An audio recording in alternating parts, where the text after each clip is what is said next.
Baik.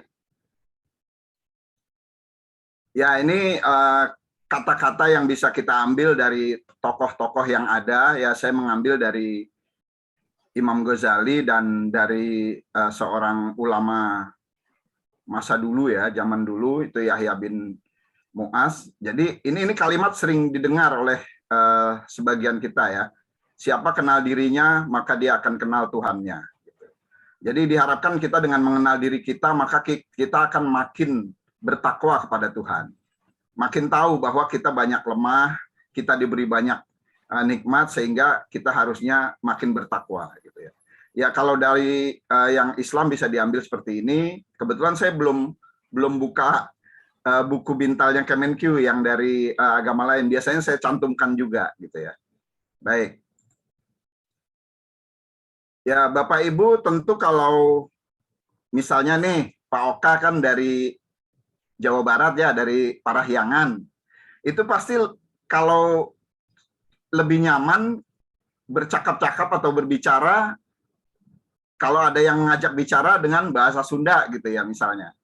Mungkin akan lebih nyaman gitu ya.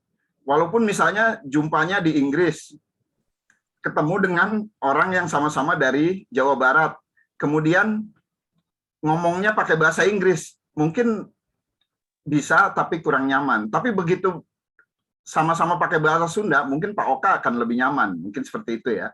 Juga yang lain. Nah, itu ibaratnya, karena kita banyak sekali ragamnya, sehingga untuk menyamankan itu kadang kita menyesuaikan dengan budaya setempat, misalnya gitu ya. Ya, supaya lebih enak juga, misalnya hari ini saya pakai baju yang coraknya Sulawesi, baju Kerawang dari Gorontalo, baju Karawo gitu ya. Karena baju Sulawesi saya baru satu ini, belum ada baju yang lain gitu ya.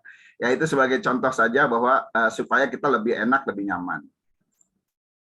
Baik, nah yang kita bicarakan ini sekarang berbasis pada otak kita, Bapak Ibu. Jadi pribadi kita sebenarnya banyak sekali ditentukan oleh 5 belahan otak yang ada di kepala kita. Ya, ingat Bapak Ibu, belahan otak bukan cuma 2, bukan cuma 4. Belahan otak ada 5. Dan bicara tentang otak, itu ada 3 dimensi. Ya, biasanya dikenal di dalam dunia pelatihan, dunia motivasi itu seperti itu. Yaitu yang pertama kapasitas otak. Yang kedua, sistem operasi.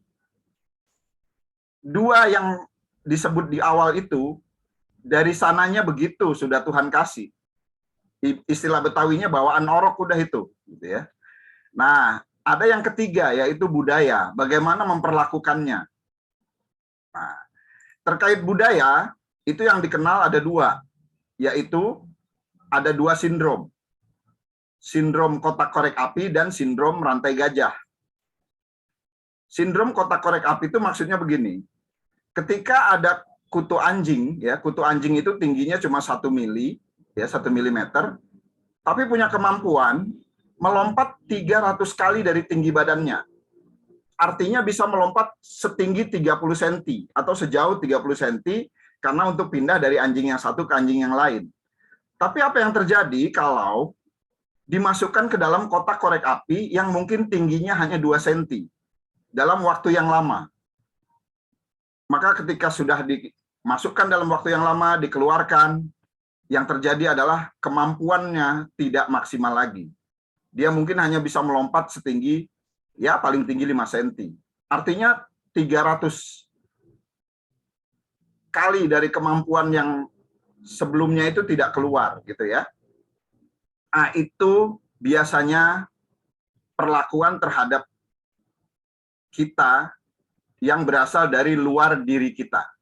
Contohnya, misalnya ada kalimat-kalimat, udahlah kamu orang kampung, nggak usah mikir sekolah tinggi-tinggi. Nah, misalnya gitu ya. Udah kamu anak perempuan, nggak usah sekolah tinggi-tinggi, nanti ke dapur juga. Nah, itu ya. Jadi kadang-kadang ada batasan-batasan dari luar diri yang membuat diri kita tidak maksimal dalam mengeluarkan potensi kita. Nah, itu. Kemudian yang kedua, sindrom rantai gajah. Sindrom rantai gajah ini, Kalau Bapak Ibu perhatikan misalnya ke Waikambas gitu di Lampung. Nah, gajah ketika akan dijinakkan itu dibius. Lalu dibawa ke tempat penjinakan dan kakinya dirantai dengan rantai besi yang kuat, diikat pada tonggak. Dihubungkan pada sebuah tonggak yang sangat kuat. Sehingga ketika gajah itu sadar dan ingin melepaskan, dia tidak pernah bisa. Tidak pernah bisa. Sampai sekian lama, akhirnya gajahnya merasa bahwa memang saya tidak akan pernah bisa melepaskan. Sampai suatu saat digantilah rantai besi itu dengan tali biasa yang kalau dia berontak sedikit saja pasti dia bisa lepas. Tapi dia tidak lakukan. Karena ternyata batasan dari dalam dirinya sudah muncul. Dia membatas-batasi diri. Karena sudah sekali mencoba nggak bisa, kemudian akhirnya, pasti nggak bisa. Nah, itu yang terjadi terkait perlakuan terhadap otak kita. Nah, saya sangat sering dan menggunakan diagram ini yang saya dapat dari kajiannya Dr. Aisyah Dahlan.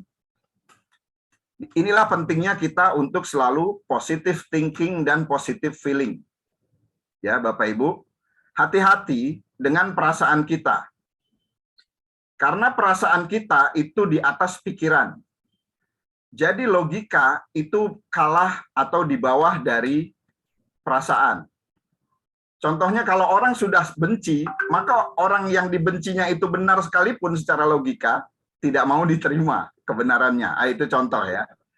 Jadi hati-hati dengan perasaan karena dia mempengaruhi pikiran, tindakan, kebiasaan, karakter, nasib. Jadi setelah pikiran akan tindakan, maka itu udah nampak nantinya, gitu ya. Nah, istilahnya kalau dibuat kalimatnya jadi begini, perasaan mempengaruhi pikiran kita, berubah menjadi perilaku, membentuk kebiasaan, menjelma karakter, menentukan nasib.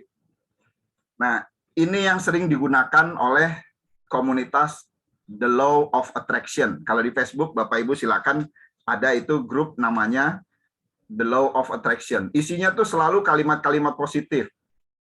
Walaupun kadang-kadang sebagian melihatnya, ini kayak halu gitu, kayak menghayal. Tapi yakinlah bahwa ketika kita berpikir positif, merasa positif, perasaan kita positif, maka yang akan muncul pada diri kita nanti kebaikan-kebaikan. Karena yang positif itu akan menarik energi positif di lingkungan, di semesta. Istilahnya menjadi semesta mendukung. Nah, ini poin penting yang perlu kita tanamkan pada diri kita, keluarga kita ya, untuk selalu punya perasaan positif, punya pikiran positif. Ya, ini sudah saya buktikan ketika Pak Helmi Yahya menjadi pembicara yang dilaksanakan oleh Setjen. Saya kirimkan satu pertanyaan dan saya ucapkan 3 kali kalimat pertanyaan saya dibaca, pertanyaan saya dibaca, pertanyaan saya dibaca. Padahal di Slido ada pertanyaan yang lebih banyak voting dari dipilih oleh yang lain. Dan ternyata pertanyaan saya yang dibaca pertama. Begitu juga ketika Bu Aisyah Dahlan juga oleh Setjen ada kegiatan webinar, saya buat seperti itu lagi. 3 kali saja saya ucapkan. Dan ternyata betul, pertanyaan saya yang dibacakan pertama kali. Nah, itu contoh pembuktian Bapak Ibu, ketika kita sudah berpikir positif, ya, perasaan kita positif, maka semesta mendukung. Ya tentu kita dengan berusaha, kalau saya nggak kirim pertanyaan, ya tentu nggak akan dibacakan. Nah, itu ya. Baik, kita lanjutkan. Ini terkait dengan 2 hal yang di atas tadi. Kapasitas itu tidak sama dengan mesin kecerdasan. Kapasitas itu apa sih? Ini kapasitas Bapak Ibu. Nilai IQ itu kapasitas atau memori, sama dengan komputer itu ini berapa giga nih kapasitas memorinya, berapa RAM-nya, berapa hard disk-nya. Nah, itu kapasitas ya. Beda dengan mesin kecerdasan. Mesin kecerdasan adalah sistem operasi Bapak Ibu yang mengendalikan proses otak kita bekerja. Jadi kita bicara tentang sistem operasinya. Ya, kalau di komputer berarti ini Windows atau Linux atau yang lain gitu ya. Kalau di handphone ibaratnya ini Symbian atau Android gitu ya. Nah, seperti itu Bapak Ibu. Nah, ini penemu dari konsep Stephen. Yang baju putih ya Bapak Ibu, bukan yang baju hitam. Jadi kami pertama bertemu di Bandung. Dan beliau sudah sejak lama sebenarnya. Dan itu orang Indonesia asli. Namanya Farid Poniman. Ya. Dan Stephen ini justru awal-awal banyak terkenal di Malaysia. Gitu. Baik, ini buku-bukunya. Dan yang saya jelaskan ini saya sarikan dari 2 buku Bapak Ibu. Buku Kubik Leadership dan buku DNA Sukses Mulia. Jadi buku itu saya sarikan di sini. Jadi Bapak Ibu kalau yang saya yakin sudah pernah ada yang membaca, kalau belum ya silakan dicari di toko-toko buku. Ini buku bestseller semua. Pengarangnya 3 serangkai. Ya. Bukunya seperti ini, kalau belum ada cetakan yang berikutnya. Baik, inilah 3 serangkai itu. Indrawan Nugroho, ya, inovator bisnis, kemudian Pak Farid Poniman dan Pak Jamil Azaini. Ya, sebagian dari kita pasti sudah mengetahui. Oh iya Pak Oka, kita sampai jam berapa ya? 3:30 ya. Oke, baik. Terima kasih. Nah, Pak Farid Poniman itu menemukan konsep Stephen itu dengan sintesis dari 3 ahli ini, Bapak Ibu. 3 ahli terkait personality. Yang pertama Carl Gustav Jung. Jung bilang tentang 4 fungsi dasar otak. Kemudian Ned Herman bicara tentang 4 belahan otak. Dan Paul MacLean bicara tentang 3 in 1. Di kepala kita, kata Paul MacLean, ada 3 kepala yang jadi 1. Nah, gimana lebih detailnya? Mereka bilang, nah ini. Kalau yang ikut dengan Carl Gustav Jung ini contohnya MBTI. Kalau alat tes MBTI. Mungkin kalau Bapak Ibu ada yang tahu ya. Jadi Jung bilang 4 fungsi dasar otak itu pertama sensor, ya, menyensor, ya. Kemudian berpikir, lalu berhayal atau berdaya cipta dan merasa. Nah itu menurut Jung. Kemudian menurut Ned Herman di kepala kita ini ada 4 belahan. Sebelah bawah namanya limbik, sebelah atas namanya neokortek. Dibagi 2 kanan kiri, gitu ya. Dan Paul MacLean bicara bahwa di kepala kita itu ada 3 kepala yang jadi 1. Pertama itu otak reptil, itu otak tengah kita, ya, yang adanya di belakang sini. Yang di tengah menyangga 2 yang lain. Dan otak reptil ini Bapak Ibu bukan cuma di kepala, dia nyambung terus sampai ke tulang ekor, gitu ya.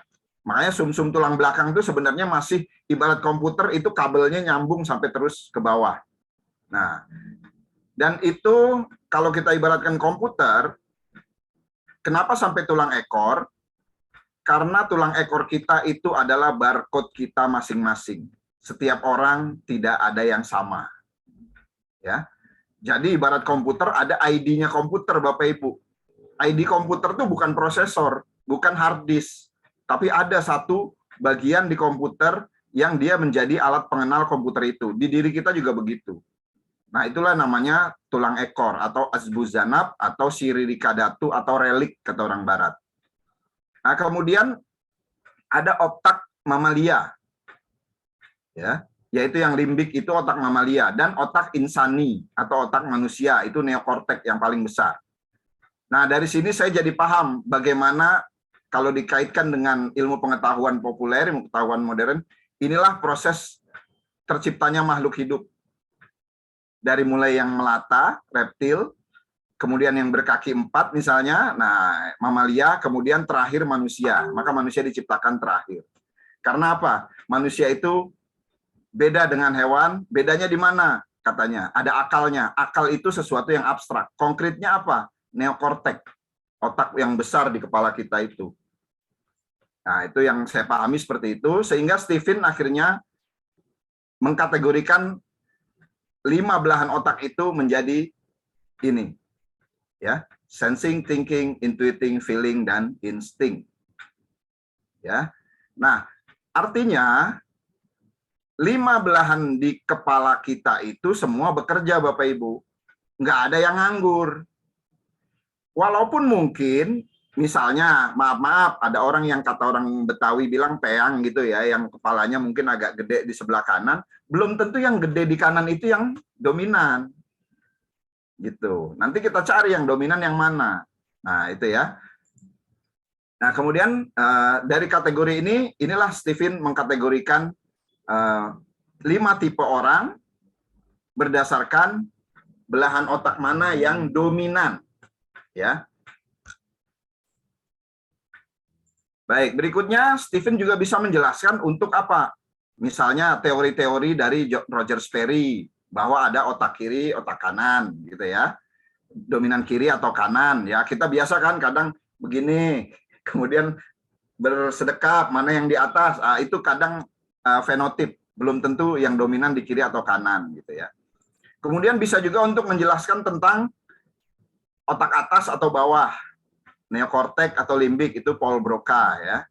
Kemudian menjelaskan juga tentang teorinya John Holland ya, bahwa ada segi 6 John Holland gitu. Itu bisa dijelaskan oleh Stephen. Berikutnya, ini yang mungkin sering dipakai juga nih sama BPPK ya, DISC, Dominant, Influence, Steadiness, Compliance, itu dari Marston ya.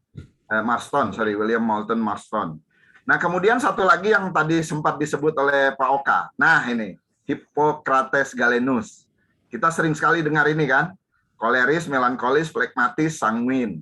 Nah, dari semua teori tadi, yang tidak bisa dijelaskan oleh teori-teori yang ada. Dan Stephen atau insting ini adalah murni temuan dari Stephen, murni temuan dari konsep Stephen, Bapak Ibu ya, bahwa ada orang yang tipenya insting. Gitu. Oke, kemudian cara tesnya kalau di Stephen ya dengan sidik jari, dan nanti saya kemarin Pak Oka sudah saya bagi ya ini ya, yang pembuktian saya ngulang tes tanpa identitas apapun kecuali sidik jari saya. Nah itu mungkin bisa dibagikan nanti di kolom chat supaya teman-teman suatu saat bisa melihat misalnya gitu ya. Jadi dengan sidik jari ini Bapak Ibu, kenapa dengan sidik jari? Awalnya Stephen itu juga tesnya dengan pencil and paper Bapak Ibu. Ya. Kalau Bapak Ibu buka buku Cubic Leadership, di situ ada tes dengan pencil and paper. Saya sudah berkali-kali di kantor ya, beberapa kantor saya yang begitu saya kenal Stephen, saya sharingkan. Saya coba berikan kuesioner itu ke teman-teman. Apa yang terjadi? Ketika tes ulang, mereka berubah pilihannya. Kenapa? Karena namanya pencil and paper test, kita pasti baca, pasti mikirin, terus suruh milih. Nah, itu bisa berubah tuh. Kadang tergantung kondisi badan, ya. Kadang tergantung lagi cuacanya, kadang tergantung suasananya, gitu ya. Seperti itu. Tapi kalau sidik jari, saya sudah buktikan, saya tes 2 kali, hasilnya sama, istri saya juga gitu, identitasnya diganti, kecuali sidik jarinya, hasilnya sama, anak saya juga begitu, teman saya sampai 7 kali saking penasarannya, ternyata nggak berubah. Ya karena sidik jarinya nggak diubah, memang sidik jari manusia itu unik gitu ya. Tapi sidik jari itu menggambarkan mana yang dominan di kepala kita. Gitu. Oke, sebenarnya yang dari tes tadi cuma mencari 2 ini saja, jawaban dari 2 ini. Belahan yang 5 tadi yang dominan yang mana? Ya, apakah cerebellum, apakah limbik kiri atau kanan, atau neokortek kiri atau kanan? Dari situ, yang limbik dan neokortek akan dilihat lapisan otak yang lebih aktif, yang dendritnya lebih sering nyambung. Nah, mohon maaf ini gambar yang sebelah kanan tuh otak beneran ya, dibelah gitu. Nah, itu ada bagian dalam, ada bagian luar. Itu dicari mana yang dominan. Dari situ nanti akan muncullah begini. Ya. Nanti akan terjawab mesin kecerdasannya yang mana di antara STIF in tadi, kemudian personality genetik ya. Artinya STIF dikaitkan dengan bagian dalam atau luar, introvert extrovert gitu ya. Lalu nanti sifat dasarnya gimana, bakat alaminya sebenarnya apa, metode dan cara belajarnya bagaimana, jurusan sekolah atau kuliahnya yang lebih ideal yang mana, profesi yang cocok untuk dia yang mana, apakah cocok di air atau di tanah gitu ya. Nah, kemudian, nah ini pasangan hidup bagi yang belum nikah, kalau sudah gimana? Ya kita tentu ingin membahagiakan, ya ingin membahagiakan. Nah, masa nikah lagi? Ya ingin membahagiakan tentunya, gitu ya. Ini kalau lagi kita bahas yang pasangan hidup ini, wah paling seru di antara pelatihan-pelatihan yang lain. Karena bicaranya tentang K3, Pak Oka. K3 penting ya buat Kementerian Keuangan ya. Ya, baik. Kemudian, nah ini kalau yang misalnya kita, wah saya jadi pegawai, saya bagusnya sebenarnya bagaimana sih mengembangkan diri, nanti kita bicarakan di sini. Ya, saya lebih kepada yang leadership gitu ya. Kemudian menentukan orang kepercayaan, barangkali Bapak Ibu nih punya bisnis, kemudian ingin menentukan siapa pegawainya atau orang yang dipercaya. Di depan orang pajak. Nah, Soalnya pajak dapat keempat ya. wah, pajak ada keempat. Pak Happy bocor, Pak Happy. Baik. Baik. Nah, menentukan orang kepercayaan ini penting Bapak Ibu. Jangan sampai misalnya kita punya bisnis, ingin dia mimpin di satu cabang, ternyata dia orang yang menaklukkan diri kita. Wah, itu bisa beda tuh ceritanya gitu ya. Termasuk sebenarnya di kantor kita, ya. Kalau staf kita ternyata yang menaklukkan diri kita, itu kadang-kadang secara aura saja kita udah agak tunduk tuh di depan dia. Nah, itu. Makanya di sini kita bicara nanti. Pak Oka kemarin udah dibagikan belum PDF-nya? Mudah-mudahan sudah dibaca-baca tuh. Udah di zip, nggak tahu tuh pada di unzip nggak. Iya. Mudah-mudahan bisa jadi bahan diskusi nanti ya. Ya, baik. Ini Siap. ya. Jadi yang sudah saya ikuti dari 17 tematik yang ada baru 10. Ya, contohnya nih, yang paling pokok itu Bapak Ibu kalau di Stephen itu parenting. Ya, sense of giving. Nah, kalau parenting itu sudah ada teman yang menerbitkan bukunya. Namanya I Know You. Wah, di sini kurang ini ya. Namanya I Know You Parenting. Kemudian ada juga learning. Nah, ini sense of growing itu ada bukunya I Know You School. Sangat penting ini buat kita pengen tahu belajar anak kita tuh yang bagus seperti apa cara belajarnya. Kemudian profession, ya. Teaching, nah ini para guru ini sangat penting bagaimana biar enjoy mengajar. Kemudian health, nah kita ini sebenarnya yang dominan, yang paling kuat di dalam tubuh kita tuh sebenarnya yang mana organ tubuhnya, ya bisa nanti dari situ. Kemudian, nah ini yang couple tadi, leadership, business, human resource, dan yang terakhir saya ikut cara menghafal Quran sesuai mesin kecerdasan. Di Stephen sudah banyak rumah tahfiz Quran Stephen, menggunakan metode Stephen, 7 bulan sudah bisa hafal 30 juz. Ya, itu. Oke, kita lanjut. Nah, Stephen punya kalimat simple, akurat, aplikatif. Apa itu? Kalau simple itu artinya apa? Kita harus fokus pada kehebatan kita, bukan pada kelemahan. Ya. Hebatkan kekuatan kita. Jangan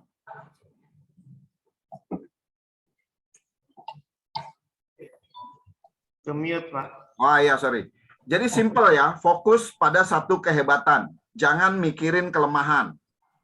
Jangan sibuk menghebatkan yang lemah di diri kita. Justru harusnya kita hebatkan yang kemampuan kekuatan kita gitu. Nanti yang lemah tuh akan ngikut dengan sendirinya.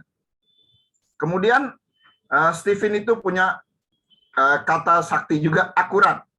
Kenapa? Yang dibidik ini software otak, bukan kapasitas, bukan nilai IQ, ya. Kemudian aplikatif, digunakan untuk berbagai bidang kehidupan. Ya tadi contohnya ada 10 yang saya ikuti dari 17 tematik. Saya sebenarnya berkeinginan menciptakan satu tematik baru, yaitu tentang Stephen birokrasi gitu ya. Bagaimana menjadi PNS dengan konsep Stephen gitu ya. Ya lagi coba-coba nulis lah, mudah-mudahan selesai jadi buku gitu ya. Jadi bisa panduan para PNS, kira-kira begitulah. Baik, ini kalau dari yang Islam, ambil 4 ayat ini yang dijadikan rujukan oleh Pak Farid Poniman ya. Kita harus berbuat sesuai dengan keberadaan terbaik kita. Jadi kata makanatikum itu berbuat sesuai keberadaan terbaik kita. Tuhan udah kasih seperti itu kehebatan Anda, cari kehebatan itu, hebatkan diri Anda. Kira-kira seperti itu. Ya. Nah, kalau yang di kitab agama lain saya belum saya cari-cari gitu ya. Nah, ini Bapak Ibu.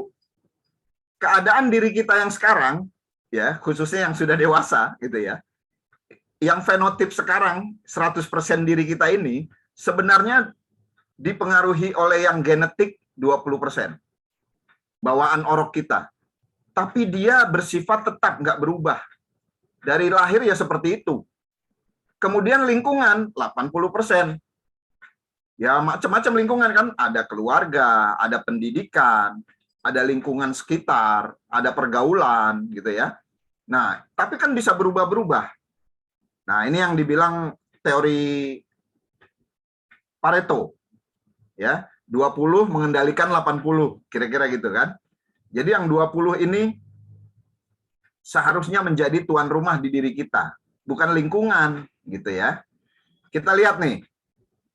Ini yang genetik, Bapak Ibu, di dalam diri kita. Golongan darah itu genetik. Kapasitas hardware itu genetik. 2 ini genetik, hereditary. Genetik dan bisa menurun. Jadi misalnya nih, bapak saya golongan darah O. Ibu saya golongan darah O. Kami semua anaknya golongan darah O. Ya, itu menurun. Kemudian ada drive kecerdasan, introvert, ekstrovert. Nanti kita lihat ya. Kemudian mesin kecerdasan, ini yang kita bahas sekarang. Lalu yang paling atas adalah perbedaan gender, laki-laki atau perempuan. Tapi kita nggak bahas yang ini. Ya, kalau laki atau perempuan, nanti kita lihat, walaupun mesin kecerdasannya sama, pasti pilihannya akan menjadi berbeda gitu ya. Kita bahasnya sampai mesin kecerdasan. Jadi, drive kecerdasan, mesin kecerdasan, itu genetik, Bapak Ibu. Tapi tidak diturunkan. Artinya belum tentu bapaknya dengan anaknya sama. Ibunya dengan anaknya sama, belum tentu. Ya. Baik.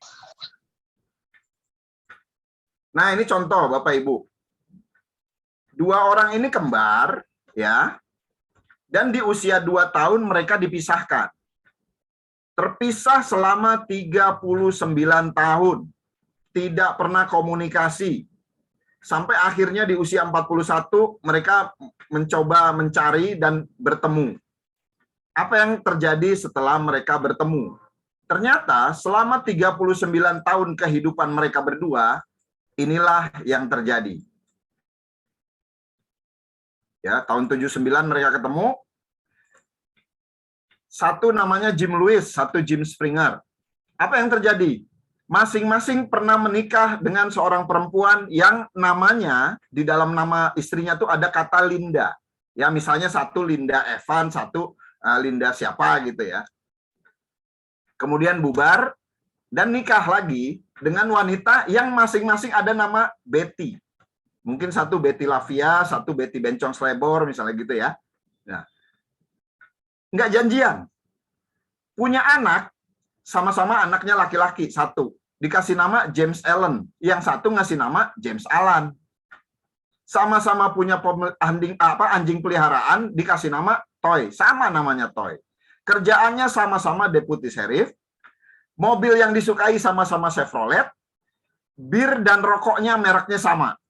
Dan begitu ketemu, ternyata mereka sama-sama suka olahraga keras, yaitu tinju. 39 tahun, tidak pernah komunikasi dan bertemu, jalan hidupnya untuk keputusan-keputusan besarnya sama semua. Kita mau bicara apa? Di sini sih kalau dibilang oleh penulis di artikel ini, itulah bukti adanya telepati. Nah, mereka bilangnya telepati. Tapi kami menerjemahkan itu sebagai itulah tarikan genetik. Jadi Bapak Ibu, pada diri kita itu sebenarnya tarikan genetik kita itu kuat. Kalau tidak memikirkan faktor-faktor yang lain. Itu lebih cenderung tarikan genetik yang lebih kuat. Gitu ya. Oke, ini contoh lagi. Kalau IQ seseorang tuh antara 195 sampai 210, kira-kira kita mau bilang apa tuh? Lebih dari jenius kan?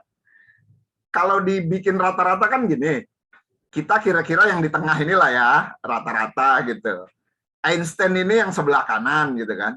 Nah, Chris Langen tuh lebih dari Einstein, Pak, kalau diukur. Tapi apa yang terjadi?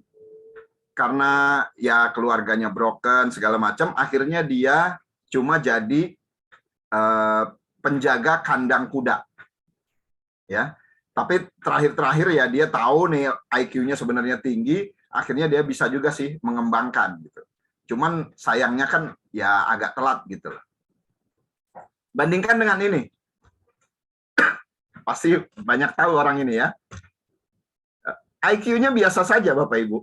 Bahkan dia bilang tuh, saya gagal dalam beberapa mata kuliah, mata ujian. Teman saya lulus semua mata ujian. Tapi sekarang teman saya kerja pada saya. Kira-kira begitu. Ya, itulah Bill Gates. Dia suka komputer, dia tekuni terus. Dan bapak ibunya mendukung itu. Nah, kita tahulah bagaimana dia, salah satu orang terkaya gitu ya. Dan dia ada kalimatnya begini. Jika kamu lahir miskin, itu bukan kesalahanmu. Tapi kalau kamu kamu meninggal dalam kondisi miskin, itu kesalahanmu. Kenapa dia bilang begitu? Kita lihat, dia mesin kecerdasannya apa sih? Sehingga bicaranya seperti itu. Nah, jadi di Stephen ya, kenali potensi genetiknya, lingkungan dimaksimalkan untuk mengasah menjadi yang terbaik. Jadi kalau Bapak Ibu tahu nih anaknya tipenya begini, ya Bapak Ibu upayakan lingkungan mendukung dia, jangan dia jadi korban lingkungan. Bapak Ibu tahu pemain bola Lionel Messi? Dengar tahu ya? Nah, jadi waktu kecil Lionel Messi itu udah seneng bola, akhirnya Bapak Ibunya ngajak pindah ke Spanyol. Sampai di Spanyol, mereka ikutlah dari mulai Barca yang kecil gitu terus gitu. Kenapa? Karena bapaknya mencari lingkungan yang mendukung dari kesukaan anaknya. Ya, setelah udah terkenal ya udah balik lagi lah ke Argentina gitu. Tapi kita tahu dong seperti itu. Tapi apa mungkin kita harus pindah mencari lingkungan yang sesuai dengan anak kita? Nah, kalau anaknya 4 gimana? Beda-beda semua gitu ya. Ya tentu kita yang menciptakan lingkungan di rumah, lingkungan sekitar yang mendukung anak kita. Ya bukan bermaksud apa-apa, ini sebagai contoh ya. Anak saya yang besar itu sama seperti saya, thinking introvert, ya. Dan dia karena teledor waktu kelas 3, pas kelas 3 SMP, ujian nasionalnya dia teledor, nilai IPA-nya jelek. Sehingga kalau dia dapat negeri, karena IPS nggak dites, keputusan kalau dia dapat negeri, dia IPS. Tapi saya tanya, kamu pengennya jadi apa sih? Jadi scientist. Berarti kan IPA cocoknya. Tapi kalau dia ngambil negeri, dia dapatnya IPS. Akhirnya saya tanya, kamu mau IPS? Enggak lah, enggak suka. Oke, saya bilang, kamu masuk sekolah swasta, masuk IPA. Daripada masuk SMA negeri, tapi IPS. Dan ternyata apa yang terjadi? Prestasinya bagus. Dan sekarang dia bikin jalur sendiri, ngambil TIK, IPK-nya hampir 4. Ya karena saya tahu bagaimana seharusnya gitu ya.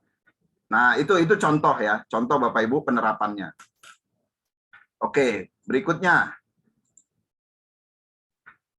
Ini sintesa Stephen ya, nanti ada teori menyilang ya, irisan persamaan dan seterusnya gitu ya. Termasuk kalibrasi. Jadi kalau mulai bosen nih gimana ya gitu. Nah, kalau digambarkan otak yang dominan tadi ada 5, digambarkannya lebih mudahnya begini. Ya. Kiri bawah limbik kiri, sensing.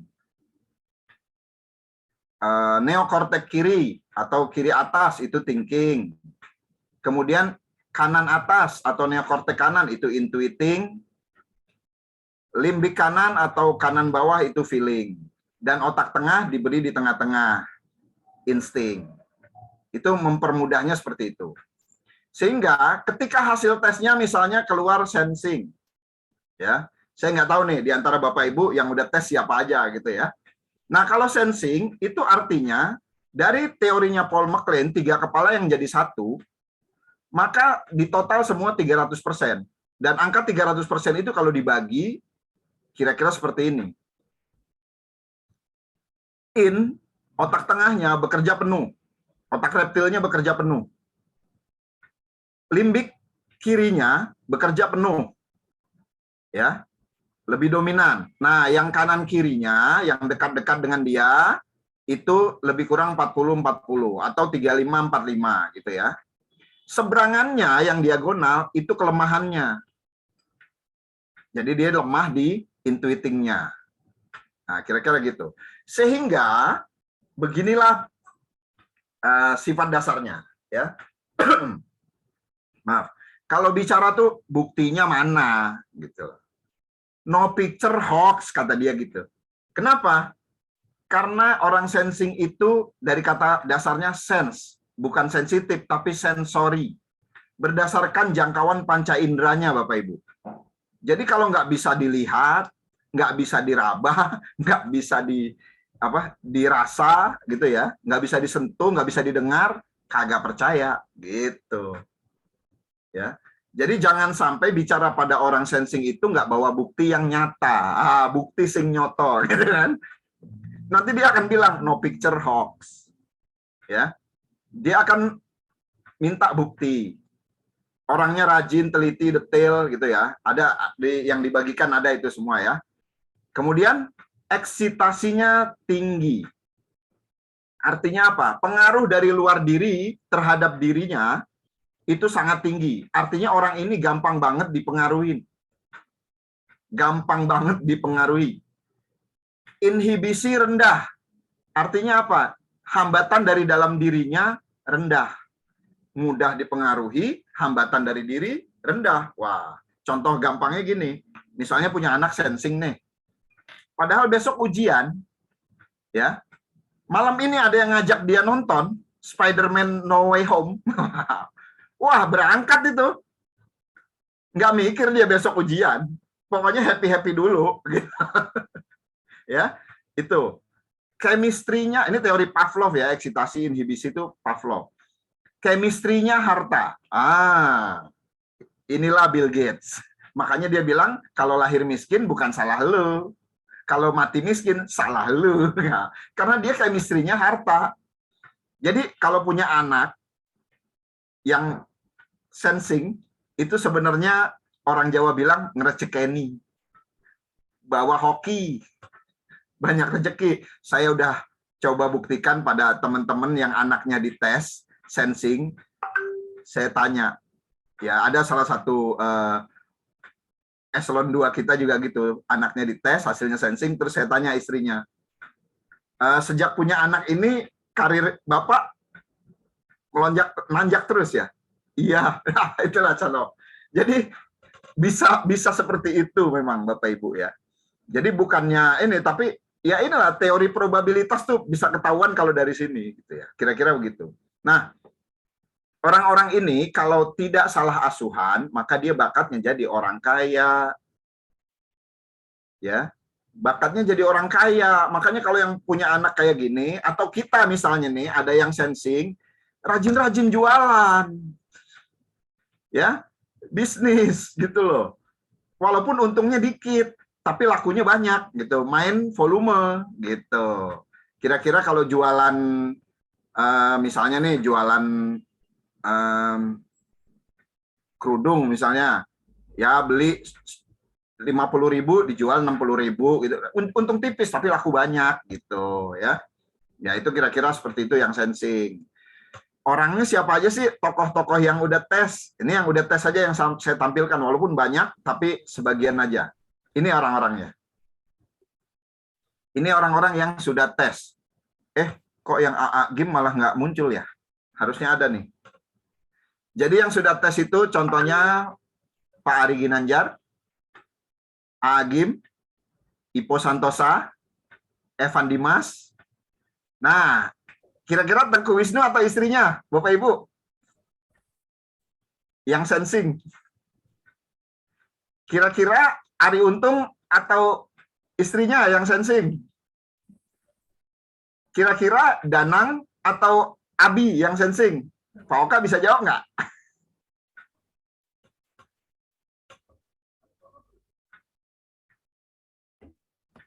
Oka milih istrinya, Pak. Tahu aja baik San. Jadi yang sensing Danang, Tengku Wisnu, Ari Untung. Ada Agim juga. Orang sensing, ya, bukti suksesnya, kalau dia sukses, maka akan dia wujudkan dalam bentuk yang nyata kelihatan. Bisa dilihat. Kira-kira gitu. Contoh, Pak Ari Ginanjar sukses ya dengan ISQ-nya. Dia bikin gedung apa namanya? Menara 165 di TB Simatupang. Nah, itu contoh ya.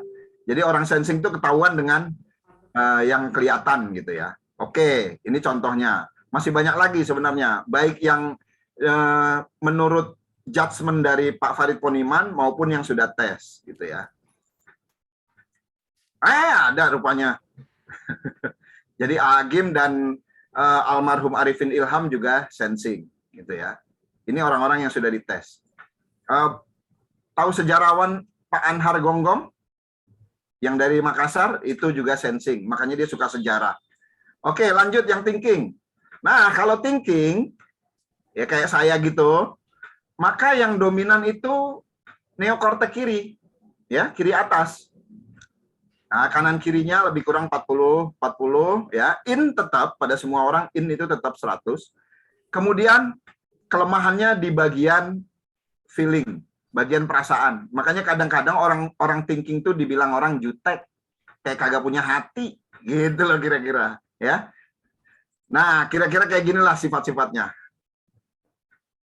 Apa-apa dipikirin logis, harus sebab akibat, ya kira-kira gitu ya. Kesannya kurang peka dan seterusnya. Maskulin. Jadi kalau orang thinking perempuan, maka dia sekitar 35% sifat orang laki ada pada dia. Ya, gampangnya istilah dulu apa? Tomboy. Itu ya. Nah, apa-apa tuh pikirkan. Apa-apa dipikirin lah pokoknya, gitu ya. Eksitasi rendah, tidak gampang dipengaruhi. Kalau udah punya kebutuhan tuh kekeh-sumekeh gitu loh. Ya. Walaupun angin badai topan udah pokoknya gue pilih ini udah gitu. Kemudian inhibisinya tinggi, dari dalam dirinya hambatannya juga tinggi, ya. Jadi dia dari dalam dirinya tuh sulit sekali untuk berubah. Nah, makanya dia kalau sudah milih, maka pilihannya itu sulit sekali untuk diubah. Nah, kenapa dia sulit sekali berubah pilihannya? Karena dia berdasarkan data, Bapak Ibu. Jadi dia udah bikin itu daftar-daftarnya, ada datanya, validitas data, maka yang dia pilih itu udah pilihan yang paling oke. Kira-kira begitu. Biasanya orang thinking itu nikah dengan calon istri yang kalau nggak satu kantor, satu sekolah, satu kampung, ya kira-kira gitulah. Yang udah dikenal lama, ya. Satu kantor istrinya banyak banget, Pak. Bukan, maksudnya sekantor. Iya lah, ngerti lah. Iya, kalau yang sekantor semuanya ya bahaya. Jadi calon istrinya tuh biasanya yang sudah dia kenal lama. Jarang sekali orang thinking tuh istrinya orang yang baru dia kenal, itu jarang. Kalau sensing iyalah gitu. Oke, lanjut. Chemistry-nya tahta, Bapak Ibu. Jadi orang thinking ini bakatnya punya kedudukan. Jangan sampai salah asuhan. Ya, paling minim jadi ketua RT lah gitu, ya. Paling minim jadi ketua kelompok gitu loh. Ya. Karena dia bakatnya mengelola, jadi manajer. Ingat ya, ada manajer, ada leader. Nah, dia lebih pas di manajer, mengelola gitu ya. Karena dia harus fokus di salah satu yang sifatnya lebih teknis gitu. Siapa saja orangnya? Nih yang udah tes. Ini apa? Tasya dulu tesnya sebelum dia nikah gitu ya. Nah, ternyata Ari Untung tuh istrinya yang thinking gitu ya. Kemudian pelatih Pak Indra Safri, ya. Ini penyanyi Tulus ya, Tulus. Ya.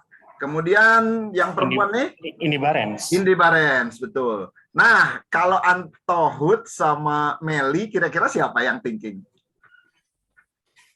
Anto Hood. Ya, Anto Hood.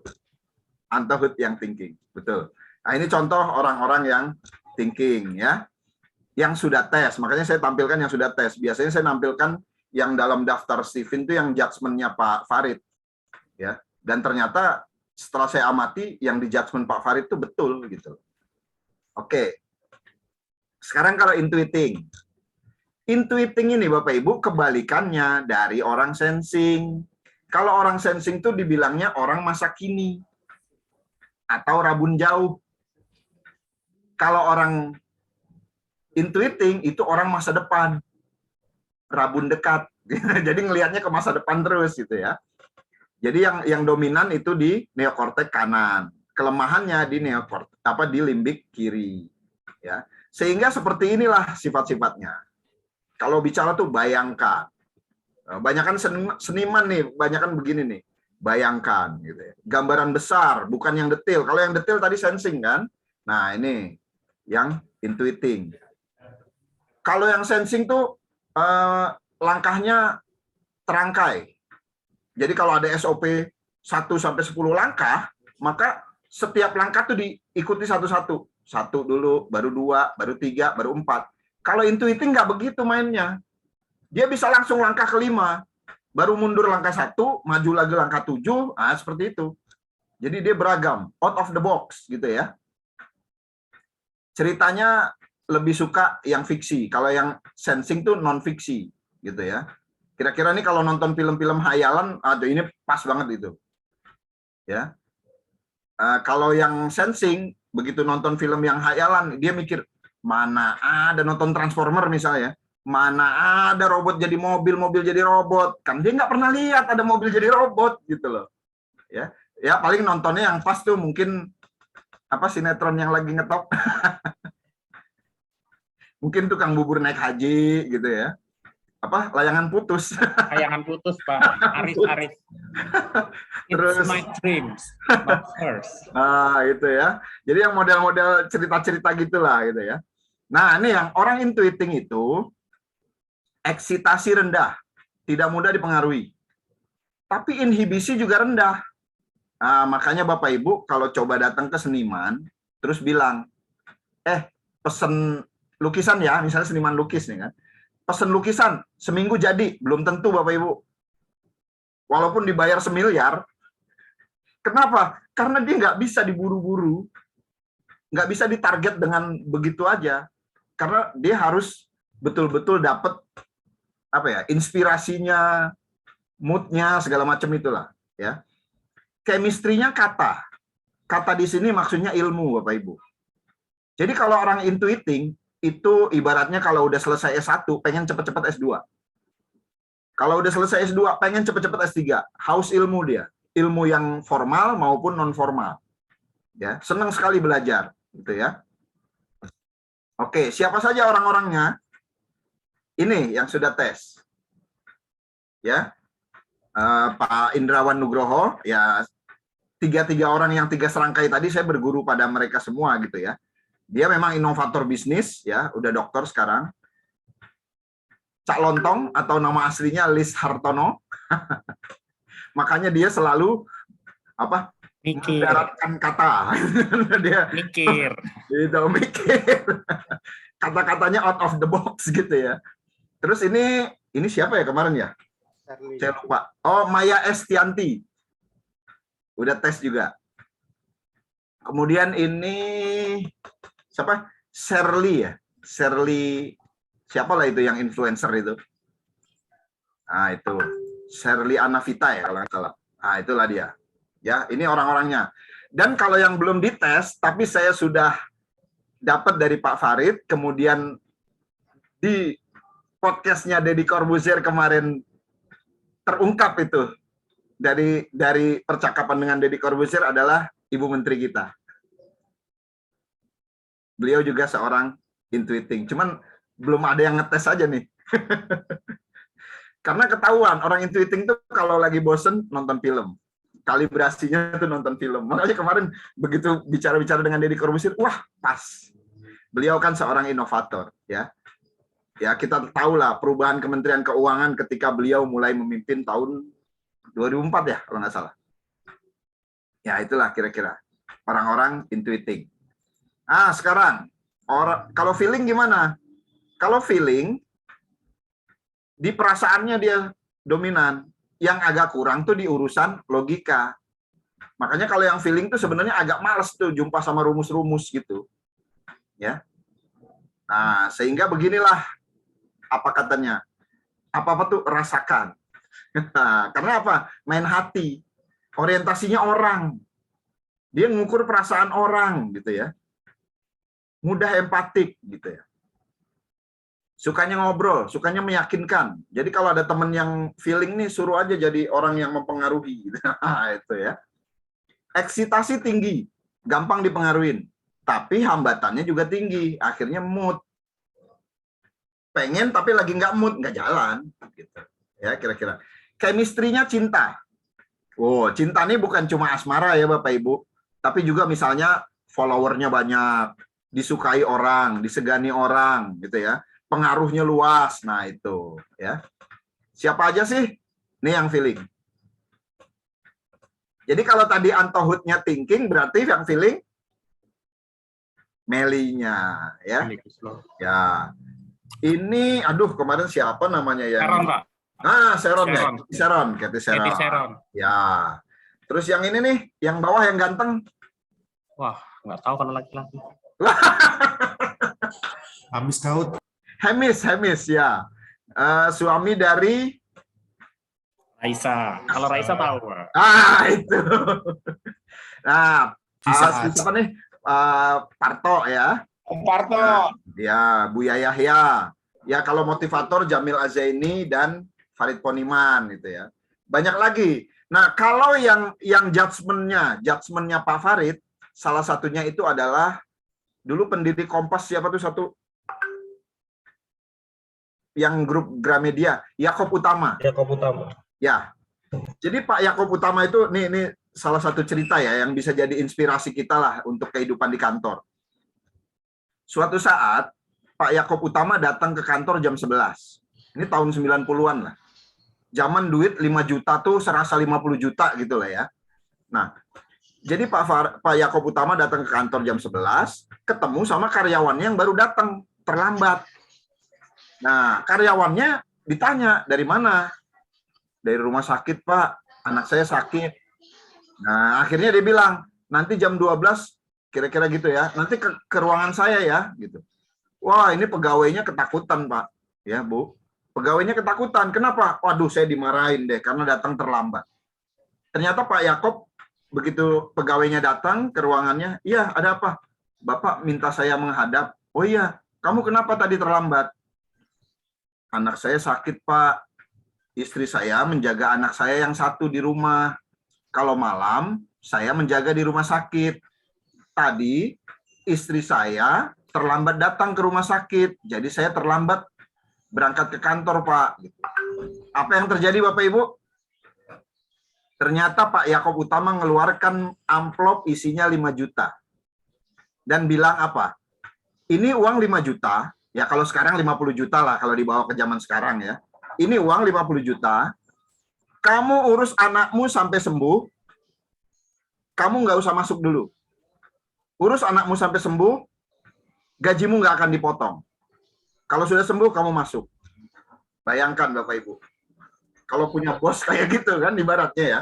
itu otomatis anak buahnya yang tadi itu nggak usah disuruh itu kalau kerja kan, nggak usah lagi diperintah, pasti beresin tuh semua kerjaan. Nah itulah gaya ya, gaya dalam memimpin itu tergantung tipenya memang. Nah itu contoh tipe feeling ya, perasaannya yang lebih didahulukan, empatinya ya, ya seperti itu. Ya kalau sekarang mungkin di kita ya ibaratnya ya diberi keringanan lah kalau dia ngurus keluarganya yang sakit gitu ya. Toh kita nggak bisa ngasih duit kan gitu, tapi ya kasih keringanan saja misalnya. Oke. Nah, sekarang ini kalau insting gimana gitu ya. Kalau insting maka 4 belahan yang lain itu hampir rata Bapak Ibu. Sehingga yang 100% itu hanya yang otak tengah yang di bawah ini. Yang di tengah ya, Nah, itulah otak reptilnya. Sehingga kalau yang insting ini ada kalanya perilaku sensing kelihatan. Hari berikutnya bisa jadi perilaku intuiting. Berikutnya bisa feeling, bisa thinking. Pada dasarnya dia insting. Ya seperti bunglon lah gitu ya. Kalau kami istilahnya di grup Steven bilang, nah ini kayak bunglon nih. Saya punya bukan satu. Anak saya yang kedua ini. Ibu mertua saya ini, ibu saya ini. Jadi saya banyak mengenal lah bagaimana gaya orang-orang insting ini. Dan dalam populasi kalau ada 100 misalnya yang tes, itu biasanya instingnya 3 atau 4. Memang sedikit. Mungkin itulah kenapa teori-teori yang lain tidak menemukan ini karena sedikit populasinya gitu ya. Gimana sih sifatnya? Ini Bapak Ibu. Pokoknya kalau buat orang insting itu GPL, nggak pakai lama, gitu loh kira-kira ya. Jadi dia maunya apa-apa cepat gitu ya. Apa-apa maunya cepat, kemudian dia spontan, naluri gitu ya. Tanpa eksitasi. Orang insting nggak bisa dibujuk Bapak Ibu. Anak saya tuh kayak gini. Kita bujuk kayak apa? Bujuk hadiah, bujuk hukuman, nggak mempan. Dia bisanya nimbrung. Jadi kita lakukan aja. Misalnya diajak makan susah, udah kita makan aja. Ntar dia pasti datang makan.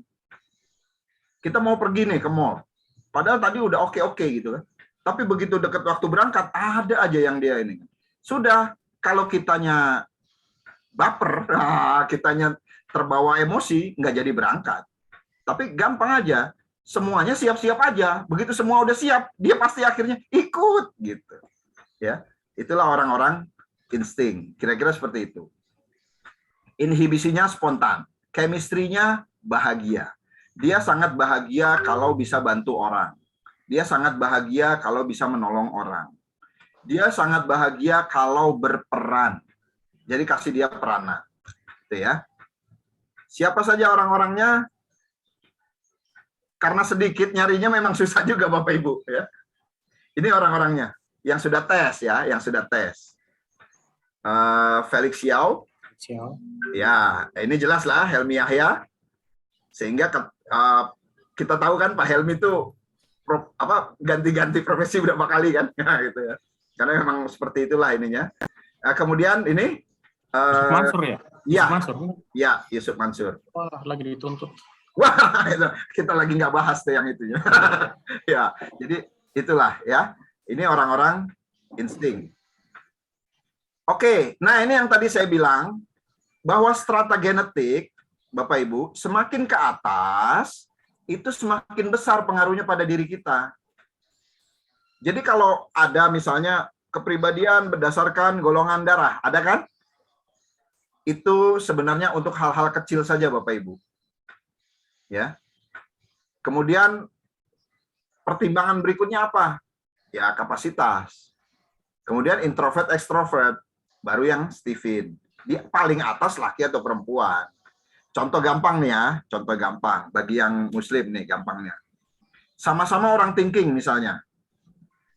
Jelas di Quran dinyatakan seorang laki-laki boleh beristri lebih dari satu, begitu kan? Kalau yang orang laki dia langsung bilang, ya setuju. Gitu kan? Walaupun dia tidak melaksanakan gitu loh. Oke. Tapi kalau yang perempuan, biasanya akan gini. Ya, saya tidak mengingkari hukum itu. tapi jangan lakukan pada saya. Itulah kira-kira ya. Itulah bedanya kan. Karena yang paling atas itu laki atau perempuan, nggak ada di antaranya, ya. Jadi manusia diciptakan cuma 2 jenis, laki, perempuan. Itu genetik, ya. Makin ke atas itu makin menentukan ketika kita memutuskan sesuatu yang besar. Ya, sesuatu yang besar. Transgender gimana, Pak? Kalau transgender? Transgender nggak dikenal dalam Stephen, makanya jangan sampai terjadi seperti itu. Ya, ya kalau di dalam beberapa kajian misalnya ya, sebenarnya kalau ada yang ya transgendernya kan gini, kan ada kasus yang dulu atlet ya kalau nggak salah ya, Iya. dikira zaman dulu ya dikira perempuan, ternyata dia laki-laki. Aprilia Manganang. Kalau itu kan memang bukan mengganti gitu ya, tapi memang di awalnya nggak kelihatan gitu. Mungkin ilmu kedokteran pada saat itu belum sampai seperti itu. Tapi kalau sampai mengganti ya, nah itu yang kita tidak rekomendasikan yang seperti itu gitu ya. Jadi kalau ada yang bilang, saya lebih nyaman jadi perempuan gitu kan sehingga jadi ngondek gitu ya. Nah itu sebenarnya harus diobatin gitu loh kalau dalam sistem ya gitu. Oke. Nah kalau golongan darah nih ya Bapak Ibu, kalau Bapak Ibu misalnya golongan darah A, maka untuk hal-hal sepele Bapak Ibu itu seperti orang thinking, ya. Tapi kalau golongan darahnya B itu seperti intuiting, seperti gitu ya. Kalau yang AB itu seperti ya. Kemudian kalau yang O itu seperti orang feeling. Nah, saya orang thinking dengan golongan darah O.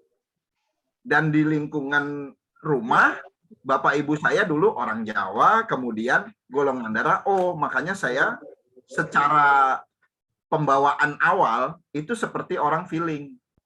Lihat sesuatu yang mengharukan, mudah sekali menitikkan air mata. Lihat orang ada yang ngemis atau minta sumbangan, bisa sampai keluar 50.000 tuh bisa.